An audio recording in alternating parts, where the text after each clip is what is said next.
E aí, segundo ano, como é que tá? Tudo tranquilo? Espero que sim, né? Logo estaremos juntos, fé em Deus, tá? Pessoal, nós vamos falar hoje sobre comunicação cultura de massa, né? Cultura de massa e, consequentemente, dos meios de comunicação de massa. E aí vocês lembram que essas semanas, né, as últimas aulas, nós seguimos bem estudando muito sobre o que é cultura, cultura material e não material, tipos de cultura, a influência que a cultura tem no comportamento, na sociedade, na organização, enfim.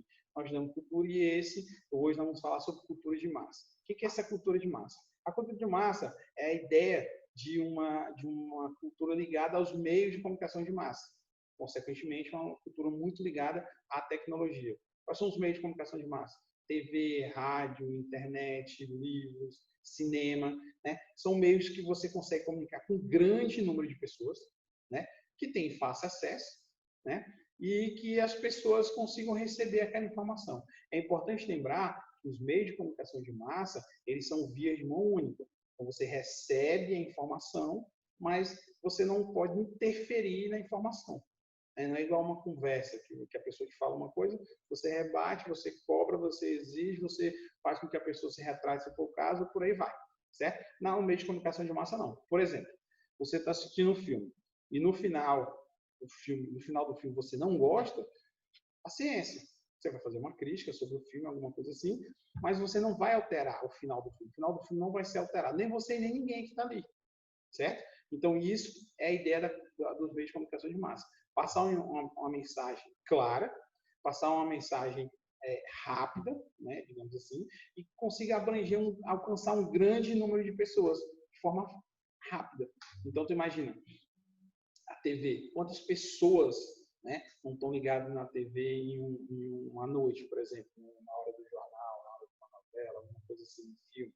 Então, essas pessoas elas estão sendo socializadas, inclusive, pela TV. Então, os meios de comunicação de massa, né, eles têm esse papel de passar essas informações para um grande número de pessoas, que elas tenham fácil acesso, né, e que elas tenham, de alguma forma, são influenciadas por esses meios de comunicação de massa. E a cultura de massa, né, nada mais é do que a implementação dos conceitos culturais à tecnologia. Né? E acaba que, como eu vou mostrar para vocês na escola de Franco, eles criam dois termos, né? Cultura de massa, indústria cultural, falando justamente sobre isso, sobre o papel que a cultura, né, a indústria cultural tem, que na verdade não é de cultura mesmo, como nós estudamos, de hábitos, costumes, crenças. Eles questionam isso, falam que é muito mais uma questão de mercado, de economia. Beleza? Vou abrir o slide aqui para gente. Tá? Então, vamos lá. Cultura de massa está diretamente ligada ao desenvolvimento tecnológico, né? Acabei de falar isso. Hoje são considerados cultura de massa todo o conteúdo transmitido por TV, cinema, rádio, revista, jornais, música, internet, até jogos. É importante que vocês imaginem assim, é quase impossível imaginar a sociedade hoje sem levar em conta a parcela sobre a cultura de massa. Imagina a sociedade sem todos esses meios de comunicação de massa. Agora faça mais um exercício de imaginação. Agora você imagine a sociedade sem as informações que esses meios de comunicação fazem chegar a nós. É difícil, né, que a gente consiga imaginar. Né? Sem um ou sem outro a gente consegue, mas agora sem nenhum deles. Né? E é importante que vocês saibam assim, que quando a gente estuda sobre sociedade, nós falamos de socialização, a família, a sociedade, as instituições sociais. Mas a cultura de massa, os meios de comunicação de massa, eles têm um papel na socialização. Eles têm um papel no entendimento do indivíduo que é a sociedade. Então, vocês imaginam quantas pessoas, né, como eu falei, estão conectadas a um jornal. Quais as informações que aquele jornal passa. Quantas pessoas são influenciadas ou influenciáveis por aquilo, por outro jornal. Né? Quantas pessoas... Você consegue hoje, né, separar o que você sabe especificamente o que eu aprendi com a TV, o que eu aprendi no cinema, o que eu aprendi no rádio, o que eu aprendi com revistas, com jornais, com a internet, é praticamente impossível. Eu, particularmente, não consigo mensurar o que eu aprendi e qual é a importância que ele tem. Agora, dá para saber que eles são importantes. Dá para saber que eles são importantes. Agora mesmo que nós vamos fazer. Estou gravando essa aula, vou passar para vocês, vai para o YouTube, né? Uma rede social, qualquer realmente de vídeo, e vai estar acesso para várias pessoas. Né? O Tara me disse, por exemplo, que teve vídeos nossos que tiveram 200 visualizações ou mais. Ou seja, eu consegui dar uma aula para, se no caso tivesse sido o meu vídeo, né? Eu consegui dar uma aula para 200 pessoas, certo? E essas pessoas estavam ali escutando o que eu tinha a dizer. Então, é isso que causa, não, desculpa, é isso que impacta os meios de comunicação de massa, né? É conseguir abranger um número de pessoas muito grande, né? De uma forma quase que simultânea, digamos assim. À medida que eu for falando, a pessoa vai receber, não todo mundo junto, porque dá essa possibilidade de cada um assistir, por exemplo, a videoaula na hora que quiser, certo? Então, é essa a ideia de cultura de massa. Como eu falei, um termo importante criado pela Escola de Frankfurt, né? A Escola de Frankfurt, que pensou o quê? Em entender, estudar e criar, digamos, mecanismos de compreensão e entendimento de como a cultura de massa ela interfere na vida das pessoas, em quem você é, o que você faz, o que você entende, o que você aceita, o seu senso crítico. E até então isso era um pouco deixado de lado, as pessoas não conseguiam fazer essa ligação. E a Escola de Frankfurt faz isso, né? Um dos termos que eles criaram foi a ideia da indústria cultural, que na verdade a crítica que a Escola de Frankfurt faz é que de cultural mesmo não tinha nada, partindo da ideia de cultura, de como nós entendemos hábitos, costumes, crenças que organizam, que criam-se referências que identificam um pouco, certo?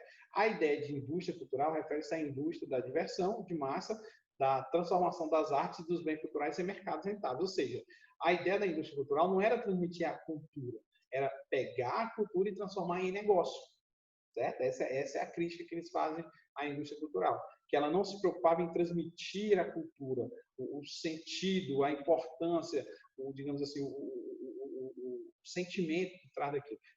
Ela cria isso, pega isso, se apodera disso para ganhar dinheiro, né? É um comportamento bem capitalista, né? E aí dá exemplo aí, os blockbusters, as bandas musicais, os pop stars, né? E assim, a ideia é o seguinte, é você entender que para a indústria cultural só é importante aquilo que é rentável. Eles só vão investir naquilo que é rentável. Então, qual que é o estilo de música que está mais em alta no Brasil nesse momento agora? Então, tem muitas bandas, por exemplo, surgindo dessa forma. Tem muitos artistas surgindo dessa forma, né? Quais são os filmes que fizeram mais sucesso? Né? E por que eles fizeram sucesso? Venderam mais, né? E esses filmes tiveram continuações, tiveram outros filmes semelhantes, com a mesma pegada, com o mesmo sentido. Então, é isso que é a indústria cultural. É pegar aquilo que é cultura e transformar em negócio, fazer com que ele seja rentável. Do contrário, se ele não for rentável, se ele não for algo bom para ser consumido, para dar rentabilidade, para ganhar dinheiro, eles vão deixar isso de lado, certo? Segue as ordens do mercado capitalista, consumo rápido, linguagem simples e rentabilidade alta. Imagine aí aquelas músicas que chamam de música chiclete, né? Você escuta uma vez, duas e ela não sai mais da sua cabeça, certo? Isso vai gerar lucro para eles. Não o fato de você estar ouvindo, mas a venda daquilo, as pessoas procurando, as pessoas pesquisando, as pessoas baixando, fazendo os downloads, as pessoas assistindo, né, as lives, seja qual for a forma, baixando, vendendo, enfim, vai gerar dinheiro, vai gerar lucro. E aí o investimento vai ser muito maior. Algo que não gera lucro, a indústria cultural não se interessa. Partindo do princípio da Escola de Frankfurt. Beleza? A indústria cultural depende da lógica do mercado de bens e consumo. É o que eu acabei de falar, está na moda. Então, por exemplo, que tipo sei lá, de filme está na moda? Que tipo de vídeo, né? Canais no YouTube estão bombando? Quais são os... E aí você vê que aparece um e aparece vários, as redes sociais são invadidas por esses tipos de negócios, né? Então, por exemplo, em meio à pandemia, não sei se vocês percebem, mas o quanto de propaganda, de informação que tem vendendo coisas para você ganhar dinheiro, para você mudar de vida. Por quê? Porque a galera entende que esse é um momento de reflexão, né? E aí a galera vai em cima. Eles querem ganhar, eles querem cuidar. E o cara vende curso disso, o cara vende curso daquilo, vende curso de oratória, vende curso para o cara ganhar na loteria, né? E assim, você imagina que são coisas assim que são até meio assim absurdas. Aí eu fico fazendo uma reflexão comigo mesmo. Poxa, o cara tá vendendo uma coisa, um curso lá de como ganhar na loteria. Eu não consigo achar que o cara sabe fazer isso, se ele tem essa mágica, se ele tem essa capacidade, e ele vai dividir, vender para outras pessoas fazer, porque pela lógica o negócio dele não vingaria, né? Mas tá aí, é o que está rolando, é o que está acontecendo. Isso eu estou dando um exemplo disso, mas tem vários outros que estão por aí. Enfim. Então, essa é a ideia da indústria cultural. Algo rentável, que seja consumido, e consumido rápido. Não é algo pensado para daqui a 5, 6 anos. Não, é consumo imediato, consumo rápido, seguindo, né, como disse, a lógica do mercado. E aí, uma característica muito peculiar da cultura de massa é o consumismo, certo? Refere-se ao modo de vida orientado por uma crescente propensão de consumo de bens e serviços, em geral, supérfluos. O que é o consumismo? É consumir mais do que você necessita. Né? Consumir coisas que não são importantes. E aí, uma característica importante, né? Acho que está no outro slide, daqui a pouco eu acho, que fala justamente isso. A indústria cultural ela tem a capacidade de transformar vontades em necessidades.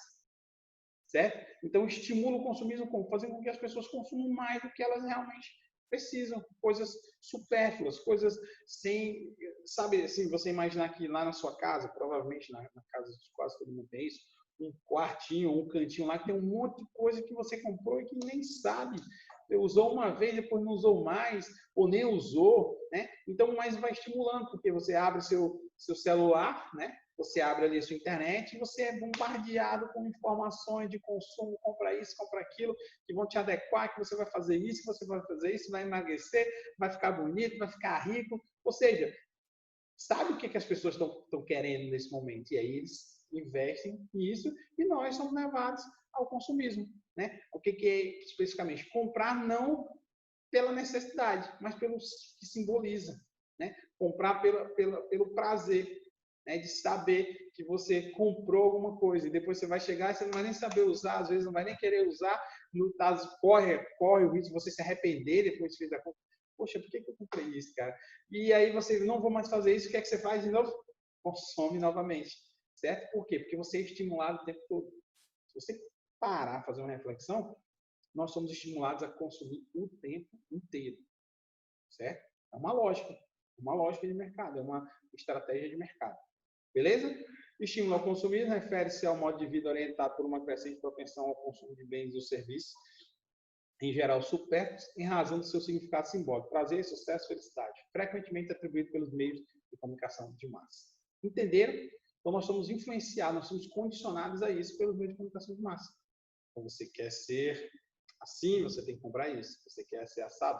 Por exemplo, é uma coisa que eu vejo muito, também até entendo qual é o motivo. Emagreça sem sofrimento. Emagreça de forma rápida e fácil.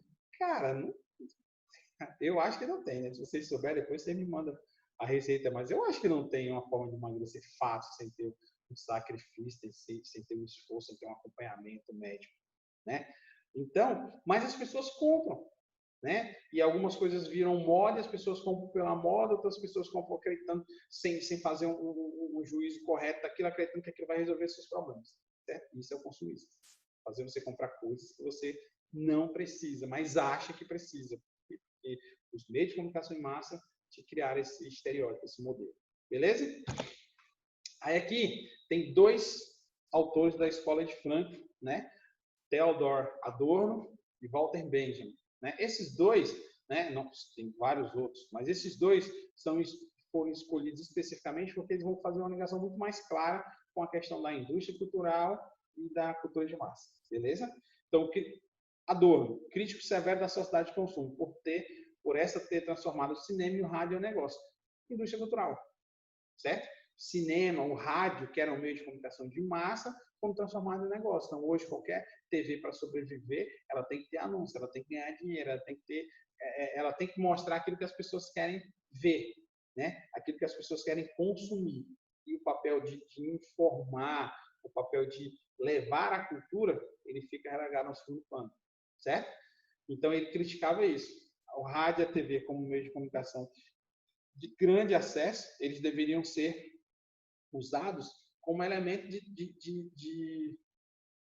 como é que eu dizer, de difusão social, divulgação, desculpa, cultural. Divulgação cultural. Ou seja, passar cultura para muitas pessoas. Aí está aí mais novamente. Ó, a indústria cultural impede a formação dos indivíduos autônomos, independentes, capazes de julgar e decidir conscientemente. É influência. Então, lembra aí, cara tem 2, 3, 4 TVs não, desculpa, emissoras de TVs. Né? E o cara só assiste uma. Então, consequentemente, o comportamento dele vai ser condicionado com aquilo. O que ele vai entender como verdade vai ser aquilo. Ah, o cara só assiste a outra, a B. Então, vai ser da mesma forma. Ah, o cara assiste a 4. Da mesma forma, ele vai ser colocado a pensar, a ser influenciado por aquilo que aquelas emissoras de TV pensam. Certo? Ah, Rogério, eu não consigo, então, desenvolver o senso crítico? Consegue. Quando você consegue, tem uma gama muito grande de informações. Você consegue, por exemplo, faça um exercício de pegar a notícia, a mesma notícia política, por exemplo, e assistam essa notícia, né? Consigam assistir essa notícia em 3 ou 4 jornais diferentes, leiam 3 ou 4 sites diferentes sobre a mesma notícia, vocês vão entender que cada uma condiciona o ponto de vista de quem escreveu, da instituição que ele representa, no caso da TV ou do site que ele representa, certo? E aí você tendo essas informações, você consegue formar um senso crítico.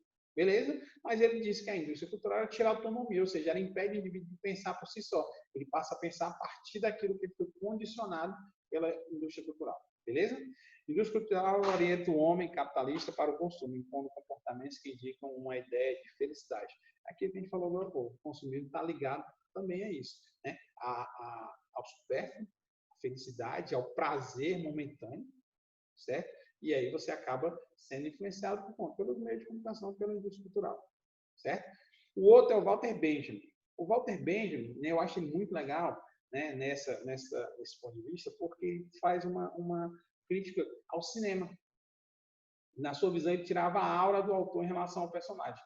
Por exemplo, um livro. Se você já leu um livro, né, e assistiu um filme, você vai ver que tem uma diferença muito grande entre eles. Só que qual era a crítica do Walter Benjamin? Quando ele diz quando ele fala, né, de aura, significa mais ou menos assim. Você lê um livro e durante a leitura daquele livro, se eu, você, 10 pessoas lermos aquele livro, cada um vai imaginando as coisas daquele livro de acordo com aquilo que você considera que seja bom, que seja ideal, que seja o correto, né? Quando você vai para o cinema, ele meio que engessa, né, a imaginação do indivíduo. Por quê? Porque você passa a ver apenas aquilo que você... a ter a ideia apenas daquilo que você viu no cinema. Ele engessa. Eu até assim, na sala de aula, eu sempre digo assim, poxa, se você imagina o filme Os Vampiros lá, Crepúsculo, né? Então, vai lá e fala assim, apareceu... Não lembro agora o nome do personagem, que é um lobo, ele se transforma num lobo, e lá tem a descrição daquele lobo. Cara, todo mundo imaginou um lobo, quem lê o livro imaginou um lobo andando de 2 patas, um lobo de 4 patas, um lobo verde, um lobo azul, branco, com bolinhas amarelas, um lobo grande, marrom, enfim, você pode imaginar qualquer tipo de lobo, cada um imaginou um lobo. Quem leu, quem ouviu você lendo, imaginou um lobo. Quando você vai para o cinema, que mostra um único lobo, um lobo preto, por exemplo, um lobo marrom, então você passa, naquele momento, a engessar a sua imaginação. Então, a partir de agora, quando você ouvir falar o que seja ler o livro, vai remeter você àquele logo que você viu na TV, no cinema, quer dizer. Então, a crítica que ele faz no cinema é essa. O cinema, ele tira a imaginação, a aura do autor, que é a imaginação, a base do livro é a imaginação. Isso, com certeza, vocês já ouviram falar. Ler um livro é fazer uma viagem de imaginação. Beleza? E aí, a última parte vai falar sobre cultura de massa e globalização. E aí é importante que a gente pense qual que é a influência que a globalização tem na cultura de massa. Quando a gente fala de globalização, a tendência é que as pessoas sempre frisem a questão da tecnologia e economia. Mas a globalização, o nome vai ser até uma redundância, ela engloba todos os setores da sociedade: política, economia, educação, religião, trabalho, saúde, lazer, cultura. Ela envolve tudo. Por quê? Porque ela criou a ideia de não existir fronteiras. Né? A globalização ela desmistificou as fronteiras físicas, né?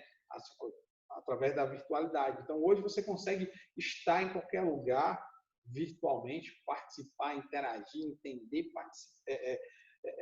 julgar, né? Conhecer qualquer coisa graças à globalização. Mas aí você tem que imaginar que a nossa política, a nossa economia, as nossas religiões, o trabalho, tudo isso está envolvido nesse pacote de globalização. O mundo, talvez assim, a ideia de que sejamos um único mundo, né? Ela talvez tenha sido ficado assim mais clara com a globalização, que você consegue entender que uma coisa que começa lá do outro lado do mundo, ela vai chegar aqui. Infelizmente, a gente pode citar como exemplo a questão da pandemia, né? do Covid-19. Uma coisa que começou lá na China e se espalhou pelo mundo todo. Né? Se você imaginar o caminho que esse vírus fez, você vai entender o conceito do que é globalização. Tudo. E aí, bom e ruim.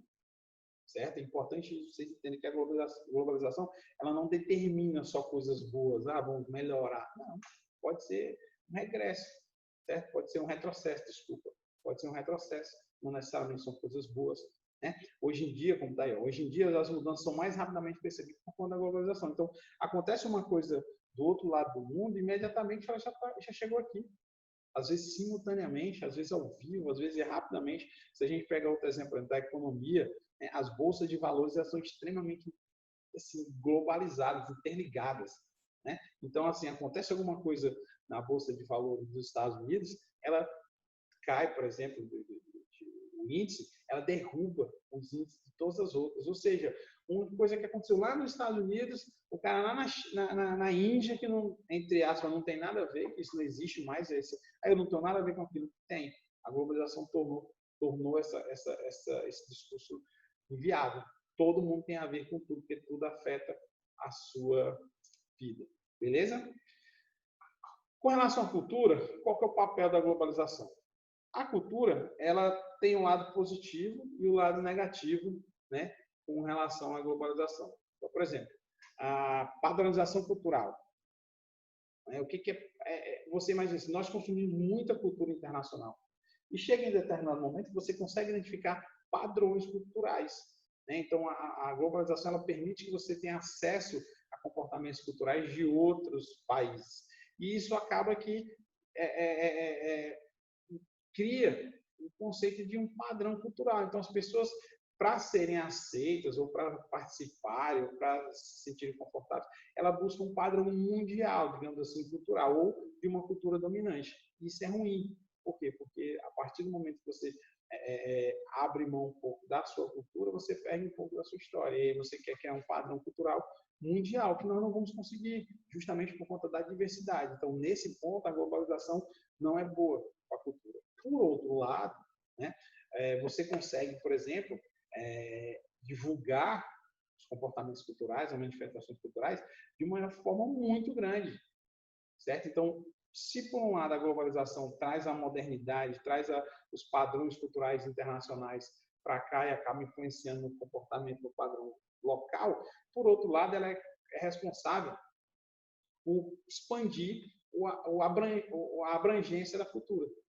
Certo? Ela consegue chegar a muitos lugares há muito pouco tempo. Então, você consegue criar, né, esse mecanismo para a cultura. Então, tem um lado positivo e tem um lado negativo. Uma coisa que é fato, a cultura de massa, a globalização, né, os meios de comunicação de massa, eles interferem na organização da sociedade diretamente, não é indiretamente, é diretamente. E aí tem alguns exemplos. Por exemplo, a moda. Cara, qual país dita a moda? Né? Qual o segmento? Né? A ideia que eu falei, de necessidades. Poxa, eu vou pegar a TV, por exemplo. A TV e a internet, vou pegar esses dois. Né? A TV e a internet, eles têm uma força na influência do que você quer, do que você precisa muito grande. Poxa, quando a gente fala de consumismo, todo mundo já passou por isso, todo mundo já quis ter uma coisa que depois você entendia que não sei por que eu tinha. Mas por quê? Porque todo mundo tinha, porque estava na moda, porque tinha que ser comprado, porque tinha que me autoafirmar, por aí vai. Certo? Outra coisa muito, muito comum hoje na questão da globalização ligada à cultura de massa, à indústria cultural, cara, eu acho isso muito, muito grave. Né? A divulgação da realidade sem filtros. Né? Então, assim, hoje você recebe no seu celular, você recebe nas suas redes sociais todo tipo de vídeo, né? Todo tipo de informações. Quando fala sem filtro, não é que você tem que ser enganado, né? Mas tem coisas que não tem necessidade, aí é uma opinião, tá, pessoal? Não tem necessidade de serem divulgadas, né? Então, eu vejo as pessoas divulgando, por exemplo, vídeos de acidentes, as pessoas, e vão lá, filmam as pessoas. Não, eu estou aqui fazendo meu papel de formação, de um papel de social, de divulgação. Não é, cara. Não é. Certo? E aí, às vezes, as pessoas esquecem que aquela pessoa tem família. Às vezes, não. As pessoas esquecem que aquela pessoa tem família, que aquela pessoa tem amigos, né? Que aquele vídeo vai chocar outras pessoas que não queriam ver, que aquele vídeo começa também a criar uma rede de divulgação dessas coisas. Então, mas é uma tendência. Lembra que eu falei, não adianta eu achar que está errado e a sociedade não vai dar esse passo atrás. A sociedade não vai seguir, é uma tendência. É ser o primeiro, as fake news, por exemplo, as pessoas recebem a informação, já mandam logo, já repassam, e como se assim, não, eu vou repassar porque eu quero ser logo o primeiro a informar, e assim, é fake news. Você foi pesquisar sobre isso? Não. Aí eu achei engraçado que a pessoa ainda botou, só estou compartilhando. Cara, se você está compartilhando algo, significa que você está dividindo algo que é seu com outra pessoa, correto? Então, essa necessidade de ser aceito, essa necessidade de fazer parte desse mundo, certo? Então, dito isso, né, imagine como nós somos influenciados pela cultura de massa, né? Como nós somos influenciados pelos meios de comunicação, né? Como que nós conseguimos dissociar isso do nosso dia a dia? É muito difícil, não é não? Pessoal, era isso, tá? Espero que tenha ficado bem claro para vocês. Se precisarem de alguma coisa, me chamem no grupo, tá? Tô com saudade de vocês. Loguinho quero estar junto com vocês. Beleza? Um abraço, fique com Deus. Tchau.